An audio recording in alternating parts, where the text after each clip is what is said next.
नमस्कार, आपके साथ मैं हूं गौरव अग्रवाल। आप देख रहे हैं अड़ी, क्योंकि हमें है देश की पड़ी। आजकल देश की राजनीति में गारंटी का बहुत जोर है। हमारा सवाल है कि दंगा मुक्ति की गारंटी कौन देगा। आज सुबह से देश के 90 करोड़ से ज्यादा स्मार्टफोन्स में एक वीडियो खूब शेयर किया जा रहा है। वो वीडियो इस वक्त आपकी टीवी स्क्रीन पर भी है। इस वीडियो में गोलियों की आवाज है, भागते हुए लोग हैं और गाड़ी के पीछे छिपता हरियाणा पुलिस का एक जवान है, जिसके पास सुरक्षा के नाम पर केवल एक डंडा है। घातक हथियारों से लैस उन्माद में चिल्लाती दंगाइयों की भीड़ का मुकाबला भला ये लाठी डंडे वाले सिपाही कैसे करते, इसीलिए छिप गए।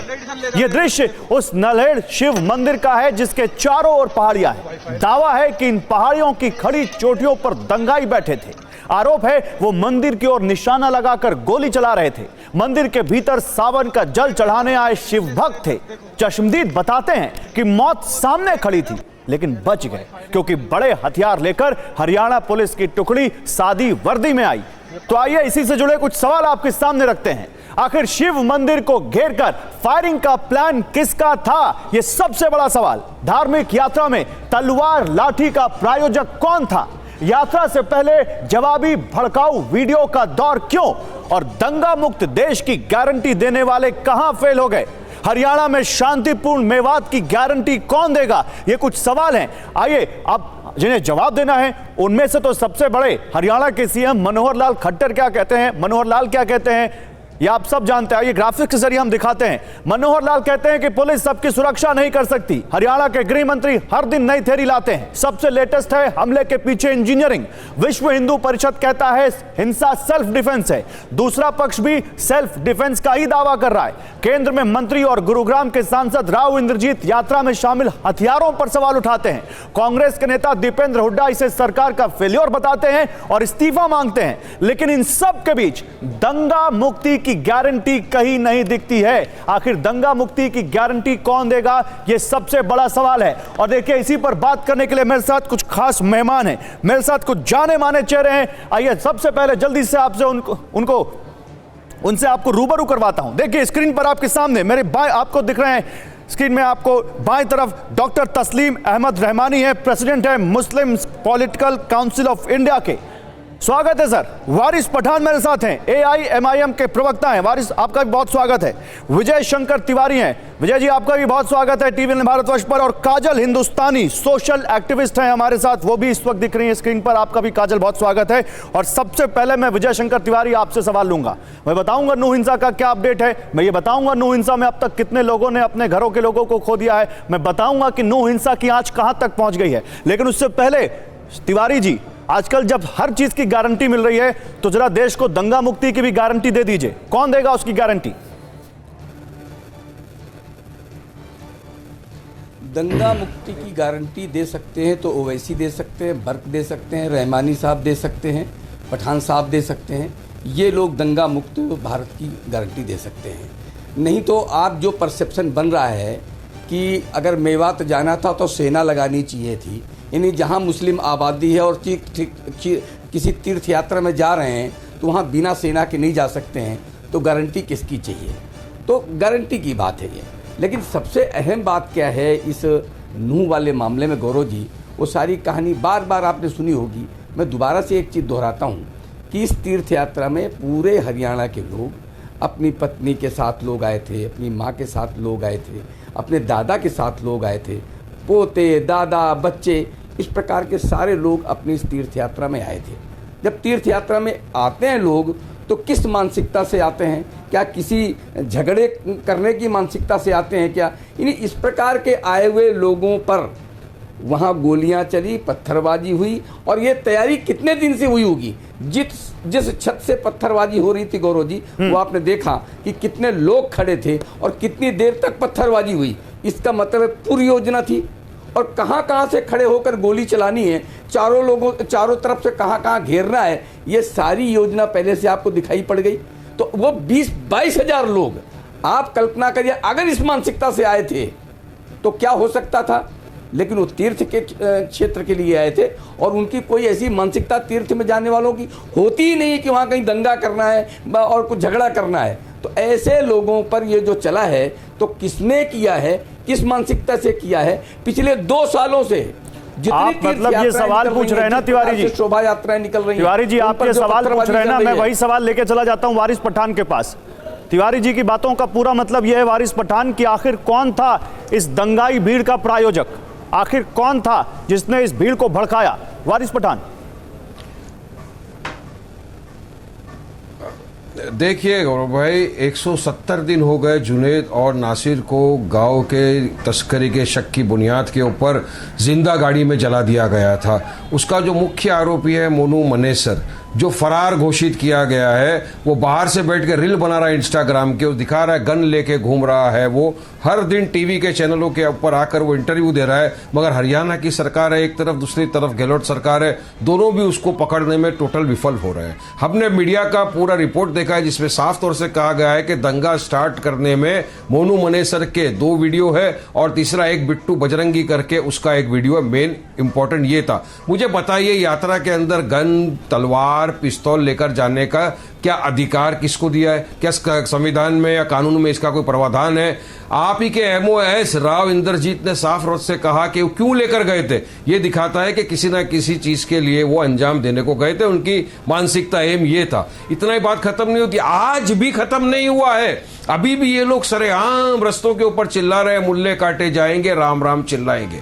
दूसरी तरफ चिल्लाया जा रहा है, वहां पे अनाउंसमेंट किया जा रहा है माइक पे कि 2 दिन में मुसलमानों को ये जगह खाली कर देनी पड़ेगी, यहां पर सिर्फ हिंदू रहेगा। सरकार खामोश, पुलिस प्रशासन सब कुछ देख रहा है, कुछ नहीं कर रहा है। हमारे पास ऑथेंटिकेटेड वीडियो है जो दिखा रहा है कि मंदिर परिसर से पुलिस की मौजूदगी के अंदर कुछ लोग फायरिंग कर रहे हैं। विश्व हिंदू परिषद, बजरंग दल के गुंडे फायरिंग कर रहे हैं और यहां तक बताया जा रहा है कि जो एक व्यक्ति है जो गाली गलौज कर रहा है, फायरिंग कर रहा है, वो एक वकील है। सोचिए लॉयर यहां तक समझ पा रहा हूं, आप जिस वीडियो का रेफरेंस दे रहे हैं वो सादी वर्दी में पुलिसकर्मी हैं जिनके बारे में कहा गया। वारिस पठान 1 मिनट रुक जाइए, मैं वो वीडियो दिखा देता हूं। वारिस पठान जिस वीडियो का आप रेफरेंस दे रहे हैं मैं वो वीडियो दिखा देता हूं जिसमें पुलिसकर्मी अपना वीडियो भी बना रहे हैं और बता रहे हैं कि चारों तरफ से फायरिंग हो रही है। देखो वो वीडियो दिखा देते हैं, पीसीआर दिखाइए। वारिस पठान, ये अफवाह होती है, ये अफवाह होती है कि आप जिसको बता रहे हैं वहां पर दंगाई वो सादी वर्दी में पुलिस वाले थे। वो वीडियो आपके सामने वारिस पठान। वारिस पठान देखिए, चारों तरफ से फायरिंग हो रही है। पीसीआर दिखाइए वारिस पठान को, एमएस दीजिए इस वीडियो का। 47 है का भैया, 47 है। बहुत बुरा हाल है भाई, चारों तरफ से पहाड़ों से फायरिंग हो रही है, बहुत बुरा हाल है भाई, बुरे घेर रहा थे।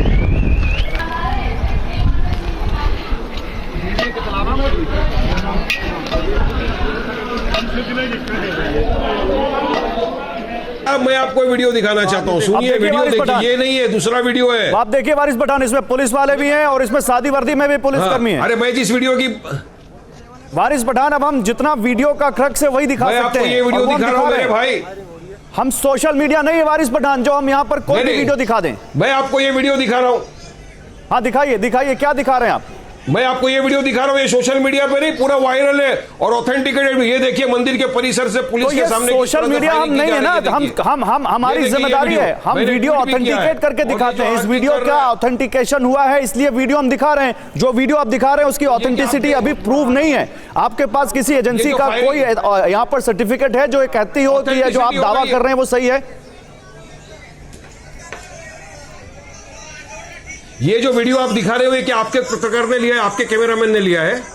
जी, ये जो आप वीडियो दिखा रहे हो यहाँ पे मुझे, हमने पुलिस से ऑथेंटिकेट किया है, पुलिस से ऑथेंटिकेट करके हमारे संवाददाता ने ऑथेंटिकेट किया है, फिर हम ये वीडियो चला रहे हैं। बिना किसी ऑथेंटिकेशन के वीडियो नहीं चला रहे हैं। वारिस भाई, आप तो एक बड़े जाने माने और एक पढ़े लिखे आदमी हैं, आप समझते हैं अफवाह फैलाने का क्या अंजाम होता है, आप समझते हैं, तो कम से कम बिना ऑथेंटिकेशन के कोई वीडियो मत दिखाइए। नहीं, फैक्ट चेकर ने चेक करके बताया। अरे अग्रवाल साहब, मैं जानता हूं अच्छी तरह कानून क्या है, मुझे फांसी पे चढ़ा दो चलेगा, मैं झूठ नहीं बोलता हूं। मैं जो आपको वीडियो दिखा रहा हूं फैक्ट चेकर का फैक्ट किया हुआ वीडियो है, ऑथेंटिकेटेड वीडियो है, पूरे सोशल मीडिया पे वायरल वीडियो है वो। और किसी ने अब तक ये नहीं कहा कि रॉन्ग है। हर इंसान ने ये कहा कि इनका डिफेंस ले लिया है लोगों ने कि सामने से मुसलमान आ रहे थे तो क्या हम वहां से बंदूक नहीं चलाते? तो आप फैक्ट चेकर के नाम पर जो 50 दुकानें खुली हुई है उनका सर्टिफिकेट लेकर आके बता देंगे क्या यहाँ पर कोई भी वीडियो की सही है या गलत है? वारिस पठान एक तरफा बात मत करिए, वारिस पठान एक तरफा बात मत करिए, वारिस पठान एक तरफा बात मत करिए। मैं दोनों तरफा बात कर रहा हूं। करिए, मैं दोनों तरफा बात कर रहा हूं। आपके पास प्रमाण हो तो आप बात करिए, बिना प्रमाण के बात मत करिए। मैंने आपको ये मंच दिया है ताकि आप वहां पर अफवाहों को बल्कि दरकिनार करें। मैंने ये मंच दिया है कि आप लोगों को बताएं कि कैसे अफवाह से बचना है, और आप यहाँ अफवाह फैला रहे हैं। बात नहीं करता, मैं फैक्ट बात करता हूं, रियल बात करता हूं, वीडियो जो दिखा रहा हूं करेक्ट वीडियो है। मैंने ये नहीं कहा कि आप फैक्ट के साथ बात नहीं कर सकते, फैक्ट के साथ बात नहीं करते, लेकिन मैंने उस वीडियो के बारे में कहा कि आपके पास उसकी ऑथेंटिसिटी है। मैंने आपके उस वीडियो को चैलेंज किया है, आपके पास उस वीडियो की ऑथेंटिसिटी है। ये चलिए आगे बढ़ते हैं। वीडियो नहीं था तो अब तक सरकार ने इसको निकाला क्यों नहीं? ये कल रात से चल रहा है, ऑथेंटिकेटेड था। ये आप सरकार से सवाल पूछ सकते हैं, ये आपका अधिकार है। ये आप सरकार से सवाल पूछ सकते हैं, ये आपका अधिकार है, आप पूछिए सवाल। बहुत बढ़िया, मैं आता हूं आपके पास, लेकिन काजल हिंदुस्तानी मेरे साथ हैं इस वक्त, और मैं अब काजल हिंदुस्तानी के पास जाऊंगा। वारिस पठान आते हैं, आपसे बात करते हैं, अभी रुकिए आते हैं। काजल हिंदुस्तानी, मोनू मानेसर का बहुत नाम आ रहा है, और मोनू मानेसर फुटबॉल बन गया है राजस्थान और हरियाणा पुलिस के बीच, और कानून इस बीच धुआं धुआं हो गया है। कानून कहां है कुछ पता नहीं चल रहा। और इसी बीच केंद्र में मंत्री बीजेपी के सांसद राव इंद्रजीत कहते हैं कि उस यात्रा में उन लोग जो शामिल थे उनके पास हथियार क्यों थे। तो सवाल तो है काजल हिंदुस्तानी, वो यात्रा में शामिल लोग हथियार क्यों लेकर जा रहे थे? बताइए आपका क्या कहना है इस पर। सबसे पहली बात तो ये है भाई कि you can not justify a crime by giving an example of other crimes, बराबर? ये तुलना नहीं हो सकती है। मोनू मानेसर क्या है क्या नहीं है वो एक अलग मुद्दा है, मगर किसी भी व्यक्ति के बोलने से अगर इस तरह से हिंदुओं पर पत्थरबाजी होती है तो मेरा सबसे बड़ा और लेजिटिमेट क्वेश्चन ये है कि जब 15 मिनट के लिए हिंदू हटा दो, हम 20 करोड़ 100 करोड़ 80 करोड़ को दिखा देंगे, तब क्या किसी हिंदू ने पत्थर चलाए थे? तब हिंदू चाहता तो ये कह सकता था रामनवमी शोभा यात्रा पर 2 महीने पहले पूरे भारत में हिंसा हुई, तब क्या कोई मोनू मानेसर था? तब कौन था? जब राम मंदिर जन्मभूमि के लिए निधि समर्पण यात्रा निकल रही थी तब पत्थरबाजी किसने करी थी रथ यात्रा पर? हम लोग तो नहीं कर रहे, आप तो नहीं कर रहे। हमेशा मुसलमान की ही brain dead bloodthirsty zombies की उन्मादी भीड़ पत्थरबाजी कर रही है, फिर अपने ही दोष का ठिकरा किसी हिंदू का नाम लेकर फोड़ देना और खुद विक्टिम बन के निकल जाना, ये कब तक चलेगा भाई? हिंसा तो हिंसा है। आप हिंसा कर रहे हो और किसी पर इल्जाम डाल रहे हो, आप हिंसा कर क्यों रहे हो? अगर कोई व्यक्ति गलत कर रहा है तो कानून है ना, ये देश क्या शरिया से चलेगा? कानून को अपनी प्रक्रिया अपनी कार्रवाई करने दो। ऐसा तो नहीं हो सकता है कि हर बार हिंसा करने के बाद में, अभी आप मोहर्रम पर दिल्ली में जो इतनी हिंसा हुई वहां कौन चला गया था? गौरव भाई मेरा प्रश्न ये जवाब तो दो। जब हनुमान जयंती पर शोभा यात्रा निकलती है वहां कौन चला जाता है? हिंदू को अपने ही देश में जहां इनकी संख्या ज्यादा है वहां नहीं जा सकते। तमिलनाडु का लेटेस्ट एग्जांपल देती हूँ, पेरम्बलूर का गांव करतूर, हर साल वहां पे 5 गांव मिलकर यात्रा करते हैं। तो करतूर के मुसलमानों ने क्या कहा कि यहाँ पर हिंदुओं की शोभा यात्रा हम निकलने नहीं देंगे। मामला सुप्रीम कोर्ट तक पहुंचा और सुप्रीम कोर्ट ने टिप्पणी की है इस मैटर में कि जहां पे मुसलमान की संख्या ज्यादा हो गई वो ऐसा हवाला हलफनामा दे रहे हैं कोर्ट में कि हम, क्योंकि मूर्ति पूजकों का हमारे में मतलब कि वो बैन है मूर्ति पूजा करना, तो कि मूर्ति पूजकों की शोभा यात्रा हमारे यहाँ से नहीं निकलेगी क्योंकि हम मुसलमान यहाँ पे 90% हो गए, क्योंकि मेवात में मुसलमान 80% हो गए। तो क्या हिंदू जहर खा के मर जाए क्या? हिंदू यात्रा नहीं निकाल सकता शोभा यात्रा, इनसे डरेगा हिंदू? वो प्रश्न है ना भाई। डॉक्टर तस्लीम अहमद रहमानी, क्या हिंदू जहर खाकर मर जाए? ये काजल हिंदुस्तानी पूछ रही हैं। क्या आपके पास जवाब है काजल हिंदुस्तानी के इन आरोपों का? Doctor Taslim Ahmed Rahmani, over to you sir. देखिए, आपको अगर मुझसे कोई सवाल पूछना है तो आप पूछिए, मैं आपके सवालों का जवाब देने के लिए आया हूँ। मैं किसी पैनलिस्ट के सवाल का जवाब देने यहाँ बैठा नहीं हूँ। और जितने सवाल आपने पोस्ट किए हैं इस प्रोग्राम के आगाज़ में, मैं समझता हूँ उन सारे सवालों का जवाब हरियाणा के चीफ मिनिस्टर साहब से पूछा जाना चाहिए। 2.5 घंटे के लिए पुलिस हटा के रखी गई है, ये अब एक फैक्ट है जिसे चेक करने की फर्दर कोई जरूरत नहीं है। एक मिनट डॉक्टर रहमानी, एक मिनट भारतीय जनता डॉक्टर रहमानी, एक मिनट सुन लीजिए, आप बोलिएगा, क्या? एक मिनट सुन लीजिए। मैं आपसे जो कह रहा हूं, मैं ये कह रहा हूं ये एक मंच है जहां पर डिबेट हो रही है। जहां डिबेट हो रही है वहां आपको पैनलिस्ट के सवालों का जवाब तो देना पड़ेगा। वो भी समाज के किसी एक सेक्शन का रिप्रेजेंटेशन कर रहे हैं, आप भी समाज के किसी एक सेक्शन का रिप्रेजेंटेशन कर रहे हैं। और यहाँ मैं आपसे ये पूछना चाहता हूँ, यहाँ ये जो आप बात कहना कि हम पैनलिस्ट के सवाल का जवाब नहीं देंगे, ये ठीक नहीं है। सीधा सवाल है आपके ऊपर अगर कोई आरोप है, आप पर्सनल आरोप है, तो मैं कहूंगा कि पर्सनल आरोप मत लगाइए, लेकिन कम से कम जब एक सवाल पूछा गया उसका जवाब तो आपको देना चाहिए। आप बच नहीं सकते उन सवालों से। देखिए, मैं यहाँ एक बहुत ही जिम्मेदार एक चैनल पे बैठा हूँ जिसकी टीआरपी अच्छी खासी बड़ी है, इसे पूरा देश देख रहा होगा, करोड़ों लोग देख रहे होंगे। और यहाँ मेरा काम ये है कि हम आग लगी हुई हो तो उसे ठंडा करने की कोशिश करें। मैं जहरीले सवालों का जवाब ना सवाल लेना चाहूँगा ना जवाब देना चाहूँगा। मैं सिर्फ ये चाहूँगा कि इस मुल्क का जो सौहार्द है वो बरकरार रहे। मैं ये साफ कहना चाहता हूँ कि भारतीय जनता पार्टी और आरएसएस इस मुल्क के लिए एक ऐसा बड़ा कर्ज बन चुका है कि मैं तो कम्युनल राइट्स को पढ़ते पढ़ते थक गया हूँ। इतने कम्युनल राइट्स को मैंने स्टडी किया है। 2002 से लेके आज मणिपुर तक हर कम्युनल राइट के पीछे एक फिनोमिना है, एक पर्पस है, बगैर पर्पस के नहीं होता है। और उसका अभी जो बड़ा पर्पस, जो कॉमन पर्पस कम्युनल राइट्स का इन दिनों है, वो है डेमोग्राफिक चेंज। डेमोग्राफिक चेंज के लिए कम्युनल राइट बपा किए जा रहे हैं। अभी हरियाणा में भी डेमोग्राफिक चेंज लाना एक पर्पस है। ऑब्वियसली जो मेवात का ज़िला है जिसे अब नूह कहा जा रहा है, नूह में जो सरपंच हैं और जो वहाँ के और जिम्मेदार लोग हैं, उनकी वीडियोस भी सामने आई हैं। शौकत का वीडियो भी सामने आया है, नसीम का वीडियो भी सामने आया है, जहाँ पर हिंदू और मुसलमान गांव के इकट्ठा होके उन्होंने अपने गांव की भी सेफ्टी की। और जो बाहर मथुरा और दूसरी जगहों से आए हुए लोग थे, जो हथियारबंद लोग थे, उनसे अपने गांव के हिंदू मुसलमानों को सबको बचाने का काम भी इसी नूह में किया गया है। जबकि हम ये भी देख रहे हैं कि बल्लभगढ़ में या उसके पलवल में और दूसरी जगहों पर जहां 22 जिलों में से कुल शायद 16 जिले हैं जिसमें 1% या उससे कम मुस्लिम पॉपुलेशन है। स्टैटिस्टिक्स मौजूद है, कोई भी देख सकता है। वहां का पलायन शुरू हो गया है। तो क्या इस देश में कहीं कोई कम्युनिटी, आप जिस पलायन का जिक्र कर रहे हैं डॉक्टर रहमानी, सॉरी मैं आपको बीच में नहीं रोकना चाहता था, लेकिन अभी जो हरियाणा के ऑफिशियल्स हैं, हमने उनसे ये अपडेट लिया है और उन्होंने कहा है कहीं ऐसा कुछ नहीं है, ऐसा कुछ नहीं हो रहा। और मैं बड़ी जिम्मेदारी के साथ कह रहा हूं, ये मैं नहीं कह रहा, ये हरियाणा के चीफ सेक्रेटरी कह रहे हैं कि कहीं कोई पलायन नहीं हो रहा। फिलहाल आपने जहर का जिक्र किया था। देखिए, जहर कौन तय करेगा? या तो मेडिकल साइंस तय करेगा या फिर कानून तय करेगा।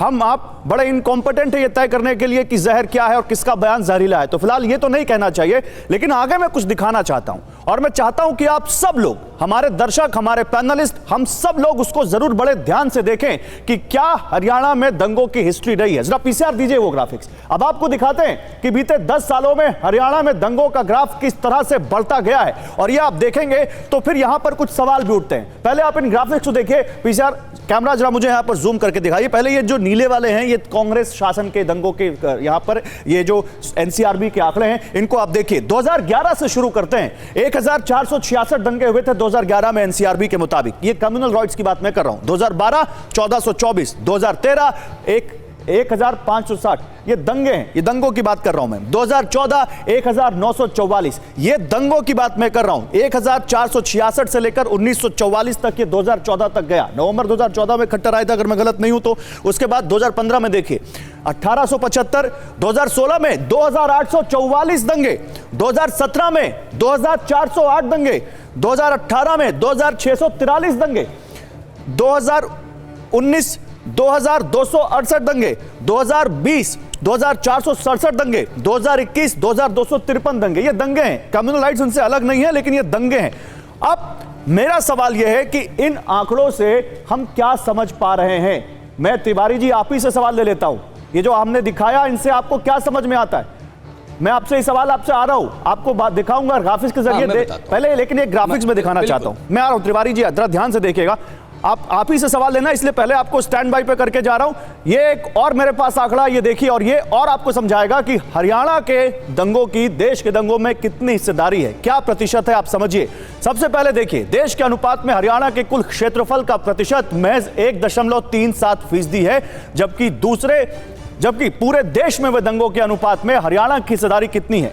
साल 2011 में पूरे देश में हुए दंगों के अनुपात में हरियाणा में 2.14% दंगों के मामले सामने आए, जबकि 2012 में 1.9%, 2013 में यह बढ़कर 2.17 हुए, 2014 में और बढ़कर करीब 3 के आसपास पहुंचे, 2015 में 2.88, 2016 में देखिए यह आंकड़ा बढ़कर 4.6% हो गया, 2017 में 4.1% हो गया, 2018 में फिर 4.6% हो गया और 2019 में करीब 5% के आसपास, 2020 में 5% के आसपास। देश में हुए दंगों के अनुपात में हरियाणा की हिस्सेदारी का यह आंकड़ा 2021 में बढ़कर 5.48% तक पहुंच गया। यानी जैसे जैसे समय बीतता गया वैसे वैसे ये दंगे बढ़ते गए। और आज जब हम बात कर रहे हैं तो 2021 की लेटेस्ट रिपोर्ट ये कहती है, तिवारी जी, मैं खुले कहूंगा, मैं बिना किसी लाग लपेट के कहूंगा कि बीजेपी की सरकार में ये आंकड़े ये बताते हैं कि दंगे ज्यादा हुए हैं। अब बताइए ये सरकार का फेलियर है या नहीं? देखो, ये तो सरकार से और जो लोग बात करने वाले बोलने वाले हैं पर्याप्त बोल रहे हैं, लेकिन दंगे करने वाले कौन? अगर आपके पास ये आंकड़े हों तो ये भी बोल देंगे तो देश समझ जाएगा। और मैं गौरव जी से कहता हूँ कि आप जो हिंदू उत्सव करते हैं इसी से मापदंड करेंगे। अगर हिंदू यात्रा करता है, शोभा यात्रा निकालता है, कुछ भी करता है, अफसोस की बात है तिवारी जी कि देश में अपराध के आंकड़ों की जानकारी देने वाली संस्था ये आंकड़े नहीं देती कि दंगे कौन करता है, वरना हम वो दिखाते आपको। जैसा कि मैंने अभी वारिस पठान से कहा था कि ऑथेंटिसिटी के साथ हम यहाँ पर चीज लेकर आए, ये ऑथेंटिक आंकड़े दिखा रहा हूँ। नहीं, एक मिनट गौरव जी,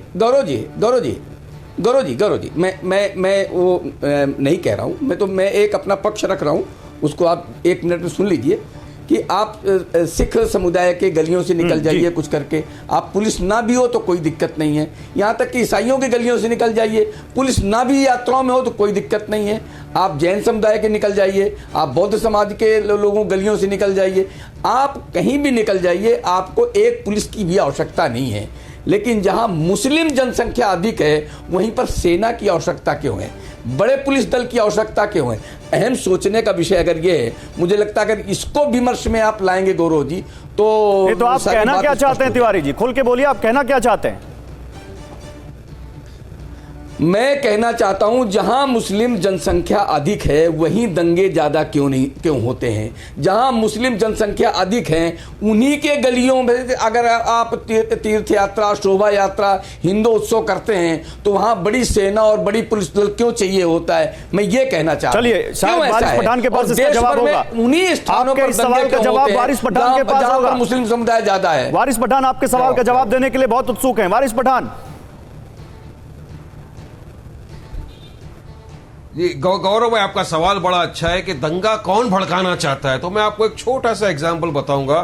पिछले दिनों बरेली के अंदर एक कांवड़ियों की यात्रा निकली थी। वहां पर कुछ कांवड़िए शराब पिए हुए थे, कुछ के हाथ में हथियार थे। तो वहां के जो एसएसपी थे उन्होंने जाकर उनको रोका, वहां पे दंगे को रुकाया, वरना पूरा देश में दंगे बढ़ जाते। अब दंगा रुकाने वाले को उत्तर प्रदेश की पुलिस ने वहां से ट्रांसफर करा दिया। तो अब आप खुद सोच सकते हो, मेरे सवाल के अंदर जवाब मिल गया आपको कि दंगा कौन कराना चाहता है। जिसने रोका उसको आपने ट्रांसफर करा दिया। मतलब आप चाहते हो दंगा करा। तो बीजेपी का तो 2024 के पहले का चुनाव का मेन मुद्दा ही है ना, गाय गंगा दंगा मंदिर मस्जिद, उसको पूरी तरह से पूरे देश के अंदर ये फैलाते जा रहे हैं। मणिपुर हो गया, वहां पे बीजेपी की सरकार थी, अब हरियाणा के अंदर बीजेपी की सरकार है। अब पता नहीं आगे कौन से स्टेट में ये जाने वाले हैं। अब मगर देखने वाली बात यह है कि इनके होम मिनिस्टर अनिल विज हरियाणा के, वो आके इस तरह की बयान देते हैं गौरव भाई कि मंदिर में हिंदुओं को होस्टेज बना दिया गया है। अरे इतना बड़ा बयान वही का पुजारी दीपक शर्मा ने बयान दिया फौरन आके कि नहीं ऐसा कुछ नहीं हुआ है। ये श्रावण का महीना चल रहा है, काफी श्रद्धालु यहाँ पे आते थे ज्यादा मात्रा में, बाहर अफरा तफरी थी, कुछ लोग यहाँ रुक गए, किसी को हॉस्टेज नहीं बना दिया गया। तो ऐसा झूठ क्यों फैलाना था आपको? अब वहां रुकते नहीं ये लोग। दिल्ली के पुलिस स्टेशन के बाहर दीवार पीछे लगा हुआ है नगलोई पुलिस स्टेशन का बोर्ड, वहां खड़े होकर मुसलमानों के नरसंहार की वारिस पठान की बात करते हैं। एक बार फिर उसी ऑथेंटिसिटी पर आते हैं। कल भी रात को 2 मस्जिद को हरियाणा के वहां पे जला दिया गया, एक मस्जिद के इमाम का कत्ल कर दिया गया। तो कौन दंगे भड़का रहा है? साफ सामने दिख रहा है। मैं एक छोटी सी शायरी, अगर आप गौरव भाई मुझे बोलने देंगे तो मैं 1 सेकंड की मेरी शायरी आप सुन लो, पब्लिक को समझ में आ जाएगा कि मैं क्या बताना चाह रहा हूं पूरी देश के सामने। देखिए गौरव भाई, बड़ी इंपॉर्टेंट बात है जो मैं आपको बोल रहा हूं ये मैंने ट्वीट भी किया है, आप भी सुनिए, आपको भी समझ में आ जाएगा। उसी का शहर, वही मुद्दई, वही मुंसिफ, हमें यकीन है हमारा कसूर निकलेगा, सब करेंगे ये। वारिस पठान आप सुनिए, वारिस पठान आप सुनिए, रुकिए एक मिनट, वारिस पठान एक मिनट सुनिए, एक मिनट। मैंने आपसे कहा था कि मैं बिना ऑथेंटिसिटी के कुछ नहीं कहूंगा। जिन बरेली के आईपीएस चौधरी की आप ट्रांसफर की बात कर रहे हैं, क्या उनका अकेले ट्रांसफर हुआ था? 14 अधिकारियों का, 10 जिले के 14 आईपीएस का एक साथ ट्रांसफर हुआ था, जिसमें से एक वो थे। और मेरी बात सुन लीजिए, और जितने लोगों का ट्रांसफर हुआ था उसमें आईपीएस प्रभाकर चौधरी का जो ट्रांसफर हुआ, उसमें क्या ये रीजन लिखा था कि उन्होंने कांवड़ियों पर वहां पर लाठीचार्ज किया इसलिए उनका ट्रांसफर कर दिया गया? उस रीजन में कहीं ये लिखा था? नहीं लिखा था, पहली बात। दूसरी बात, ये मेरे हाथ में एक एफआईआर की कॉपी है। सुनिए मेरी बात सुनिए, अभी बात खत्म नहीं हुई है। ये मेरे हाथ में एक एफआईआर की कॉपी है, एफआईआर नंबर 393।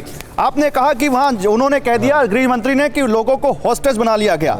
ये 399 की एफआईआर जो कि वहां के डेप्यूटी मजिस्ट्रेट ने कराई है, इसमें साफ साफ लिखा है कि मैं जलाभिषेक यात्रा ड्यूटी नल्हड़ मंदिर पर नियुक्त था। उसी समय एक विशेष धर्म के 800-900 लोग, नाम पता नामालूम, जिनकी बोलचाल की भाषा लोकल मेवात एवं मेवात से लगते राजस्थान प्रदेश के अनुसार थी, ये लोग नल्हड़ मंदिर और उसके आसपास मौजूद खेतों की तरफ से, पहाड़ से, जिनके हाथों में लाठी, डंडे, पत्थर, अवैध असलाह लहराते हुए, एक धार्मिक नारा लगाते हुए, योजनाबद्ध तरीके से हमशुरा होकर नल्हड़ शिव मंदिर में चल रही मेवात धार्मिक जलाभिषेक यात्रा में बाधित करने के लिए मंदिर के आसपास पथराव कर दिया और अपने अवैध हथियारों से जान से मारने की नियत से मेरे ऊपर, भगत जनों के ऊपर एफआईआर करने लग गए और भगत जनों के ऊपर जान का खतरा पैदा हो गया। जानलेवा हमला कर दिया, मंदिर को भी क्षतिग्रस्त कर दिया, जिसमें मैं और मेरे ड्राइवर बाल बच गए।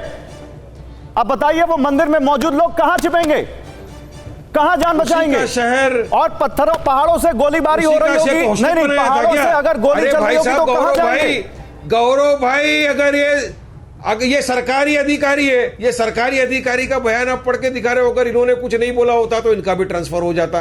मतलब मंदिर का पुजारी यही देश चला रहे हैं, आपके हिसाब से यही देश चला रहे हैं, उस मंदिर का जो पुजारी है, आप भी देश चला रहे हैं, यही देश चला रहे हैं। झूठ बोल रहा है, उसके खिलाफ केस करो। अगर हम तो मीडिया के अंदर जो देख रहे हैं बता रहे हैं आपको, मतलब आ गया मंदिर का पुजारी जो देख रहे हैं वो बता रहे हैं। बोलिए, हर चीज जो देखी जा रही है वो सच नहीं है। आपके हिसाब से दीपक शर्मा नहीं, आप दीपक शर्मा जो मंदिर का पुजारी, जिसने आके बयान दिया कि वहां पे ऐसा कुछ भी नहीं हुआ, मतलब आप झूठ बोल रहे हो या वो झूठ बोल रहा है? ये एफआईआर झूठ बोल रही है, मगर मेरा तो ये एफआईआर झूठ बोल रही है। एक सरकारी अधिकारी जो ड्यूटी पर था, जिसने वहां पर एफआईआर करवाई, वो एफआईआर झूठ बोल रही है। रजिस्टर कराया है, एफआईआर रजिस्टर किसने कराया है?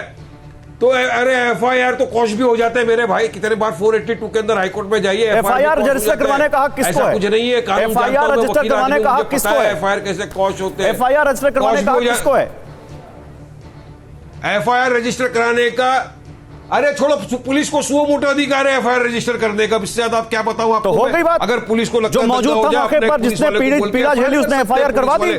मगर वहां का जो प्रिंस मौजूद था, मगर जिस मंदिर के अंदर पुजारी मौजूद था, दीपक शर्मा नाम के साथ बता रहा हूँ, दीपक शर्मा नाम के साथ बता रहा हूँ, उसका बयान को क्या आप झूठा? अरे मैं भी नाम के साथ बता रहा हूँ, मैं मान रहा हूँ, वो आपका पक्ष है, लेकिन मैं भी नाम के साथ बता रहा हूँ। मैं बाकायदा डॉक्यूमेंट लेकर आया हूँ, डॉक्यूमेंट का पूरा रजिस्ट्रेशन नंबर बता रहा हूँ। ठीक है, ये भी हमारा देश का नागरिक है। ठीक है काजल, मैं आता हूँ, मैं वारिस भाई आता हूँ, आपको पूरा मौका दिया, अभी और मौका दूंगा। रुकिए काजल, बताइए फिर, वो जो यहाँ पर अभी हमने वो आंकड़े दिखाए, वो आंकड़े क्या कहते हैं? आपने पूरे देश का भी मुझे एग्जाम्पल दिया, दिल्ली का एग्जाम्पल दिया, दूसरे शहरों का एग्जाम्पल दिया। मैं आपसे हरियाणा का एग्जाम्पल देते हुए पूछ रहा हूं, ये दंगे क्यों बढ़ते जा रहे हैं हरियाणा में? देखिए, मैं आपको बताती हूँ कि एक सिस्टम ऐसी काम कर रही है, वेस्टेड इंटरेस्ट है, बाहर से पैसा आता है, ये जिहादी जॉम्बिस की भीड़ को वो पंप कर दिया जाता है, और जो सो कॉल्ड I.N.D.I.A वाली जो टीम ए है, वो फंड इकट्ठा कर टीम बी, जो कि पत्थरबाज वाली टीम है, उसको वो देती है। टीम सी जो होती है वो सब जगह झूठी न्यूज फैलाने का काम करता है, और टीम डी जो होती है वो इनके पत्थरबाजों के लिए केस लड़ते हैं। मैं आपको छोटा सा उदाहरण देती हूँ। जूनागढ़ में अवैध अतिक्रमण को हटाने के लिए पिछले महीने जो दंगे हुए जूनागढ़ में, अवैध अतिक्रमण की नोटिस दी थी दरगाह पर, उस पर इन्होंने वहां पे स्थित पुलिस चौकी पर हमला किया और नारे लगाए, गुस्ताख के नबी की एक ही सजा सर तन से जुदा। ये नारा सुना रहे हैं ना, मुल्ले काटे जाएंगे। मैं आपको नारा बताती हूँ, गुस्ताख के नबी की एक ही सजा सर तन से जुदा। ये नारा क्या?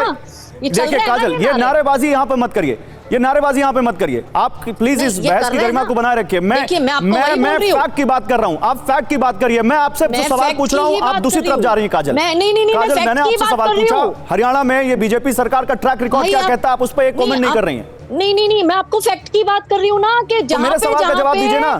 जहाँ पे दंगे हो रहे हैं वो दंगा कर कौन रहा है, पत्थर किसके हाथ में है, जला कौन रहा है, AK-47 चला कौन रहा है? अगर हिंदू दंगा करना चाहता है तो वो क्या 1.5 साल के बच्चे को यात्रा में लेके जाएगा? सरकार का क्या काम है काजल? बहन बेटे, सरकार का काम है ना इसे रोकने का। तो रोक पाई क्या सरकार इस दंगे को? करे ना, मैं तो सरकार का हिस्सा नहीं हूँ, मैं तो कोई पॉलिटिकल पार्टी। आप कमेंट इतनी सारी चीजों पे कर रही है, सरकार पे कमेंट नहीं कर रही। पॉलिटिकल पार्टी हरियाणा सरकार की भूमिका पर आपने एक शब्द नहीं बोला। नहीं, मैं आपको बोल रही हूँ ना, सरकार को अपना काम करना चाहिए। जो ये जिस भाषा में उत्तर प्रदेश सरकार समझाती है ना, तो क्या सरकार ने अपना काम नहीं किया? हरियाणा, उस भाषा में हरियाणा सरकार को समझाना चाहिए इन मेवात वाले गुंडों को, कि जो मेवाती गुंडों ने तो क्या सरकार नहीं समझा पाई? चलाए बुलडोजर जैसे सरकार नहीं समझा पाई काजल?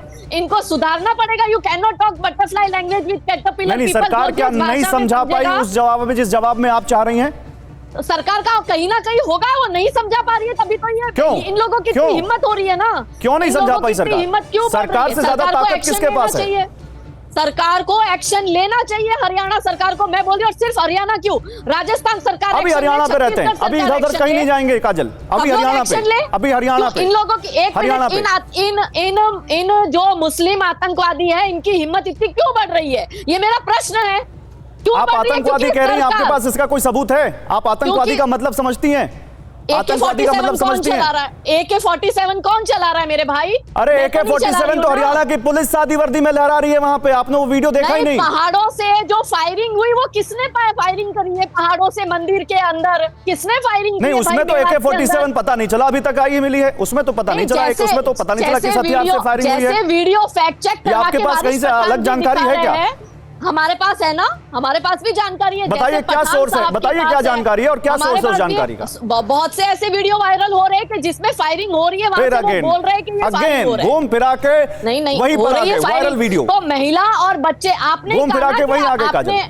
आपने FIR दिखाई ना, कि डिस्ट्रिक्ट मजिस्ट्रेट ने FIR की है, हमले हो रहे हैं, वो लोग। नहीं, तो उसमें तो AK-47 कहीं नहीं लिखा है, उसमें तो AK-47 कहीं नहीं लिखा है। उन्होंने नहीं लिखा है, लेकिन गोलाबारी नहीं हुई है, आप मान रहे हो ना कि फायरिंग हुई, नहीं चली? फायरिंग हुई ना, फायरिंग पहाड़ों पे हुई ना, पहाड़ी के तीनों तरफ से घिरा हुआ है ना मंदिर, तो फायरिंग हुई ना। ऐसा आरोप है, ऐसा आरोप है। फायरिंग मतलब हुई नहीं, तो लोग जो चश्मदीद है, जो अंदर फंसे हुए थे, वो झूठ बोल रहे हैं। जिनको पुलिस ने कल रेस्क्यू किया, काजल, देश में एक प्रक्रिया है काजल, देश में एक कानून की प्रक्रिया है। एक FIR होती है, वो आरोप लगाए जाते हैं, फिर उन आरोपों की जांच होती है, फिर अदालतें तय करती हैं दोष। हम अदालत तो नहीं है, हम आरोप कह रहे हैं। हम कह रहे हैं फायरिंग हुई, फायरिंग का आरोप है, लेकिन अब ये तो कोर्ट तय करेगी ना कि फायरिंग किसने की, फायरिंग का दोषी कौन है। तो भाई चश्मदीद गवाह जो भी है, जिन पर फायरिंग हुई है, वो झूठ बोल रहे हैं। वो हिंदू के बच्चे को गोली मार दी, बिल्कुल नहीं झूठ बोल रहे, लेकिन इसको हम कैसे तय कर सकते हैं? रहमानी साहब, ये तो अदालत तय करेगी काजल, हम नहीं तय करेंगे। रहमानी साहब, जिसका बेटा गया है ना, उससे पूछो मेरे भाई। बहुत आसान है यहाँ पर बैठकर बिल्कुल उनका दुख है काजल, जिनके घर वालों ने खोया, जो 2 पुलिसकर्मी जिनकी जान गई है, बजरंग दल का कार्यकर्ता जिसकी जान गई है, कुछ लोग जिनकी जान गई है, वाकई उनका गम पहाड़ जैसा है। लेकिन पहाड़ के जैसे गम को हम दरकिनार नहीं कर सकते, तो ये भी तो नहीं दरकिनार कर सकते कि फैक्ट क्या है। रहमानी साहब, मैं इसी फैक्ट पे रहूंगा। काजल हिंदुस्तानी और यहां पर जो तिवारी जी हैं, वो कह रहे हैं दंगे बढ़ने के पीछे हाथ किसका है, आप ये भी तो देखिए। रहमानी साहब, देखिए, ये तो आपने जो अभी यहाँ पर ग्राफिक्स दिखाए हैं, तो साफ मालूम हो रहा है कि जहाँ जहाँ बीजेपी की सरकारें हैं, और खुसूसन हरियाणा में भी, उनके आने के बाद दंगे बढ़े हैं, तो जिम्मेदारी तो नहीं, एक मिनट मैं आपको करेक्ट करना चाहूंगा रहमानी साहब, बहुत सर, एक मिनट मैं आपको करेक्ट करना चाहूंगा, आप बोलिएगा, मैं नहीं बोलना चाहता था बीच में। जहां जहां नहीं, स्पेसिफिकली ओनली हरियाणा। अब आप अपनी बात पूरी करिए। चले हरियाणा ही के दिखाए ना आपने ग्राफिक्स अभी जी। वहाँ पर सब पूरे हरियाणा में पिछले 9 साल में जो दंगे बढ़े हैं वो भारतीय जनता पार्टी की सरकार में बढ़े हैं। गौ रक्षक के नाम पर जो लिंचिंग्स हुई हैं वो लिंचिंग्स भी हरियाणा में सबसे ज़्यादा हुई हैं। इससे तो ये भी तो एक फैक्ट है ना, इससे इनकार नहीं कर सकते। लिंचिंग करने वाले कौन है और लिंचिंग किसकी हुई है वो भी एक फैक्ट है जो रिकॉर्ड पर मौजूद है। मोनू मानेसर भी उनमें से एक एक्यूज्ड है। एक ये बिट्टू बजरंगी साहब कोई हैं, ये भी एक वो वीडियो अपना चला रहे थे। तो एक हफ्ते से एक वीडियो मूव कर रहे हैं मुख्तलिफ किस्म के। मुझे पूरा यकीन है। अरे रहमानी साहब, मोनू मानेसर, बिट्टू बजरंगी आप नाम लेते हैं तो मामन खान का नाम क्यों नहीं लेते आप?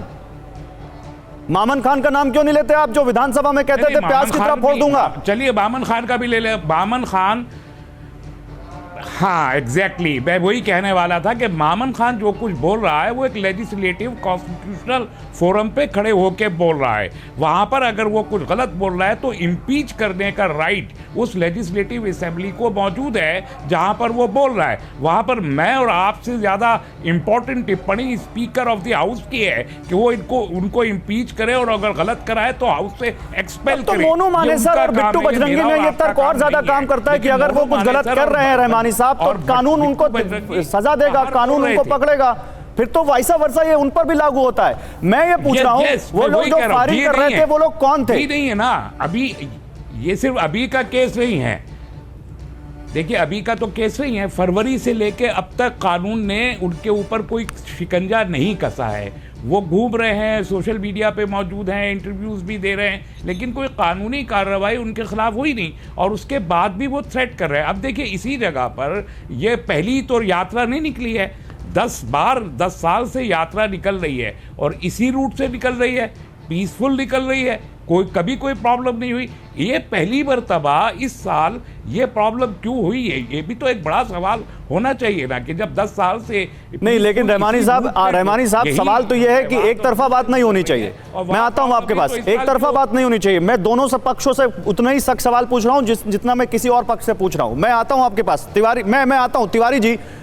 सवाल तो ये है ना, देखिए आप कितना भी अगर मगर कर लें, लेकिन सवाल है कि मोनू मानेसर को लेकर 2 राज्य आपस में लड़ रहे हैं और इससे वो जो बात करता है, जो वो दावे करता है गोरक्षा के, उस कॉज को भी हिट होता है। कानून पर तो सवाल उठते ही हैं। तिवारी जी,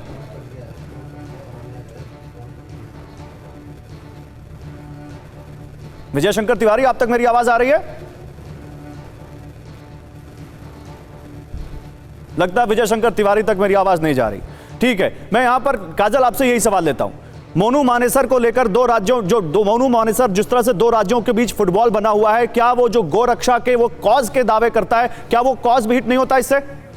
जल्दी 10 सेकंड में भाई अगर किसी के सोशल मीडिया पोस्ट को आप कंसीडर कर उसको, उस पोस्ट को आप कंसीडर कर आप कहते हो वो दंगे का कारण है, तो फिर तो ऐसी सोशल मीडिया पोस्ट कितनी मुस्लिम लड़कों की है जो फेसबुक पर और इंस्टा पर ये दंगा होने के 4 दिन पहले से चालू थी कि भाई हम इनको प्याज की तरफ फोड़ देंगे, दम पर ले आना, हम इधर पहुंच जाएंगे। भाई मतलब एक वीडियो का जवाब दूसरा वीडियो है, तो वही एक वीडियो का जवाब दूसरा वीडियो है, यही कह रही ना आप? चलिए समय खत्म हो चुका है। बहुत शुक्रिया काजल, आप सभी मेहमानों का बहुत शुक्रिया आप सभी लोगों का हमारे साथ जुड़ने के लिए।